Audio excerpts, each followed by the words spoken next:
শিক্ষার্থী বন্ধুরা, আজকে তোমাদের আরেকটা পরীক্ষা দেখাবো। তো এই পরীক্ষা থেকে প্রমাণ করা যায় নিউটনের প্রথম সূত্র। নিউটনের প্রথম সূত্র আমরা প্রমাণ করছি। তাই কী ধরনের উদাহরণ নিয়েছি দেখো। এখানে একটা পাখা দেখতে পাচ্ছ তোমরা। এই পাখাটা কিন্তু এখন কিন্তু স্থিতিতে অবস্থায় রয়েছে। এখানে কিন্তু এই পাখাটা কিন্তু ঘুরছে না। আমরা দেখো এই সুইচ যদি অন করি, এখানে আমরা সুইচে রয়েছে, এই দেখো সুইচ সুইচ যদি অন করি তাহলে আমাদের পাখাটা ঘুরছে কিনা সেটা একটু আমরা লক্ষ্য করব। দেখো আমরা সুইচ অন করছি, রেডি, 1 2 3।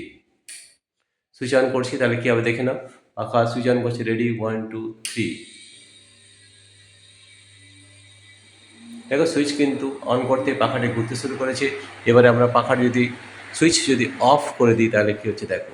সুইচ অফ করার ক্ষেত্রেও কিন্তু পাখাটি কিন্তু ঘুরে যাচ্ছে। এর ঘোরার কারণ হচ্ছে আমাদের গতি জাড্যের জন্য পাখাটি ঘুরছে, নয়তো কিন্তু পাখাটির সঙ্গে সঙ্গে কিন্তু বন্ধ হয়ে যাওয়া উচিত ছিল। তাহলে এটা হচ্ছে গতি জাড্যের উদাহরণ বা গতি জাড্যের প্রমাণ। তা দেখো আমরা নিউটনের প্রথম সূত্র কিন্তু আমরা দুটো পরীক্ষার মাধ্যমে আমরা করে দেখালাম। স্থিতিজাড্য আমরা একটা পরীক্ষা করে দেখিয়েছি, এবং গতিজাড্য দেখো আমরা দেখালাম যে আমাদের পাখাটা কিন্তু এখনও পর্যন্ত ঘুরছে। এটা কিন্তু গতিজাড্যের একটা প্রমাণ বা ইনার্শিয়া অফ মোশন।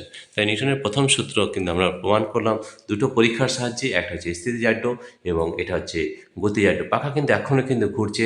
এটা ঘোরার কারণ, একমাত্র কারণ কিন্তু গতিজাড্য বা ইনার্শিয়া মোশনের জন্য কিন্তু পাখাটা কিন্তু এখনও ঘুরছে। তোমরা দেখতে পাচ্ছ পাখাটা কিন্তু এখনও ঘুরে চলেছে।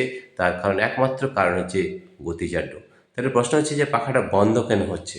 দেখো বন্ধ হচ্ছে দুটো কারণে। কী কারণে বন্ধ হচ্ছে? এখন আমাদের এয়ার রেজিস্ট্যান্স বা আমাদের বায়ু রয়েছে, বায়ুর জন্য সে বাধাপ্রাপ্ত হচ্ছে। এছাড়াও ঘর্ষণজনিত বলের জন্য পাখাটি বন্ধ হয়ে যাচ্ছে। যদি এই বায়ুর যে ঘর্ষণ আর যদি বাধা না থাকতো তাহলে কিন্তু পাখাটা ঘুরতেই থাকতো গতিজাড্যের জন্যে। কিন্তু দেখো গতিজাড্যের জন্য পাখাটি কিন্তু এখনও ঘুরছে, দেখতে পাচ্ছ।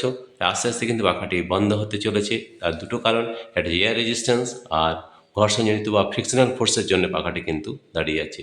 দেখো এই পরীক্ষা থেকে প্রমাণ করলাম যে গতিজাড্য অর্থাৎ নিউটনের প্রথম সূত্র। তাহলে প্রথম সূত্র থেকে আমরা দুটো এক্সপেরিমেন্ট করে দেখালাম। একটা হচ্ছে স্থিতিজাড্য, আর এই পাখার যে পরীক্ষাটা দেখালাম সেটা হচ্ছে গতিজাড্য। প্রিয় শিক্ষার্থী বন্ধুরা, তোমাদের যদি এই ভিডিওটি ভালো লেগে থাকে তাহলে প্লিজ সাবস্ক্রাইব, লাইক ও শেয়ার অবশ্যই করবে। এছাড়াও আমরা আরও উদাহরণ, আরও প্র্যাকটিক্যাল ক্লাস করে দেখাবো। তোমরা আমাদের অ্যাপ যে রয়েছে পাই এডুকেশন, সেই অ্যাপটি যদি ডাউনলোড করে থাকো তাহলে এই ধরনের বহু ভিডিও কিন্তু পেয়ে যাবে।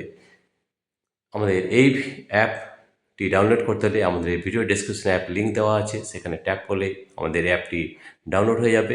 এবং অ্যাপের মধ্যে প্রচুর প্রশ্ন উত্তর সব কিছু এখানে করা রয়েছে। প্র্যাকটিক্যাল ক্লাস, সব প্র্যাকটিক্যাল ক্লাস কিন্তু ওখানে করা রয়েছে। প্রিয় শিক্ষার্থী বন্ধুরা, তোমাদের যদি এই ভিডিওটি ভালো লেগে থাকে তাহলে প্লিজ সাবস্ক্রাইব, লাইক ও শেয়ার করবে।